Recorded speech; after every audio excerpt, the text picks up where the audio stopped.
Well, we have something that a secret we've been keeping from you. And basically... What? Stop.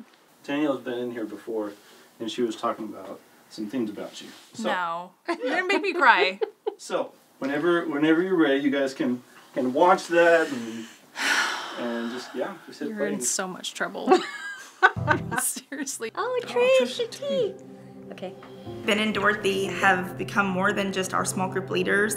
They've become the friends and the community that we've prayed for, and our group is amazing. You know, you can just tell Blake cares, right? He genuinely cares. If you need something, he'll do everything he can, you know. And before I stepped into group, I was worried. I wasn't sure what it would look like. I was scared to be vulnerable with a bunch of strangers, but she just invited me in, and it felt like family from day one. One of the things that we really kind of started off with as a challenge was actually opening up to a group of people that we never have gotten to know. I knew my chief, Jason Corthell, and he invited us to be a part of the group. I was skeptical because I've never been in a small group, even though we attend church and we have fellowship, but we really don't have like that small group environment where we can get to learn and be transparent amongst each other and, grow spiritually. So I told my wife that all she had to do was confess all her sins in front of the group and we'd be okay to go.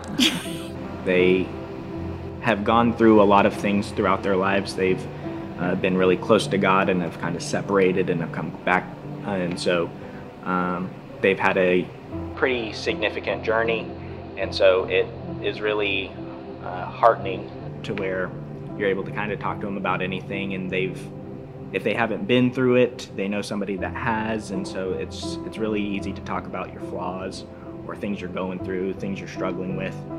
although he wasn't even asked or prepared to be the leader of the group, he just took it on and said, okay, I'll be the leader, right?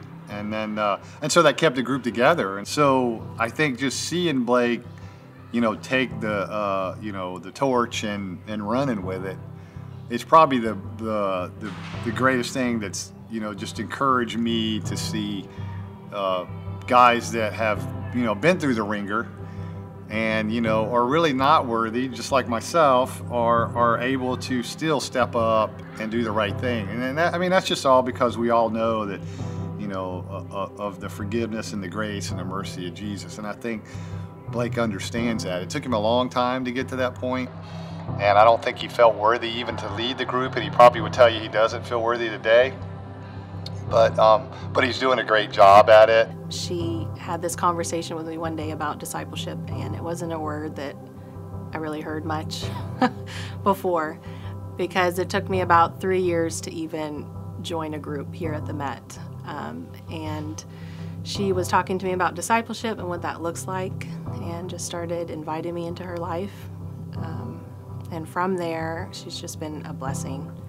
One of the really neat things too, kind of on the friendship part that's developed, is the friendship between our children. And that part has been really special because I've forgotten that kind of all the things that our kids are struggling with as well. And it was really neat to have our kids just laughing, and the community that we're building in small group is kind of flowing into our children's lives as well, and that's been pretty neat to see. His ability to not give me necessarily his advice, but to direct me towards God. There's no rescuing in our group. It's focused on one-on-one relationship between me and God before me and my wife or anything else. And he's not worried about giving me his advice. He's more worried about getting me directed towards God. Being able to openly talk about issues, marital or on a one-on-one basis with God, that has made such a great impact in my life, in my walk with God. It's very open and no fear of judgment. It's very fun. We've had new people, like it's their first time at our group, open up and not feel like the pressure of judgment and being scared to open up about what's going on in their life. Ben, I want to thank you for reaching out to me and inviting us to your small group.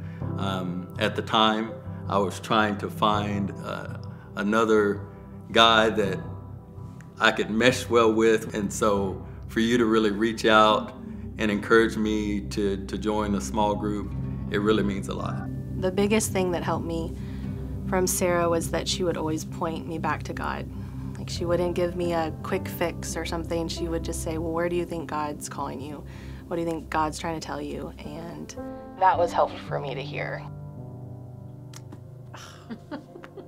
So good, thank you.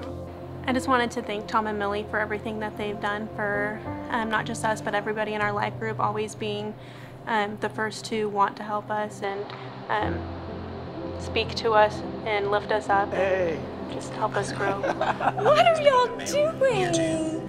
Oh my gosh. They created an atmosphere of like, you can relax, we can talk, you're at home. It's awesome, man. Hey. Oh, wow. What's up, guys? Hey. Well, I would encourage you, Blake, to continue just like you are and to know how much you have difference you have made in so many people's lives, in your family's lives, in Ollie's life, in the life of the church, in my life, and even, you know, all the guys in our small group. And that ripple effect is huge. You've probably affected thousands of people's lives, and you've encouraged me just by stepping up and doing the things that are hard to do and you may not feel worthy to do, but you know that you're doing the right thing. So I encourage you to keep doing that, and I'm proud of you. Wow. I'm proud of you. Thanks for being my friend.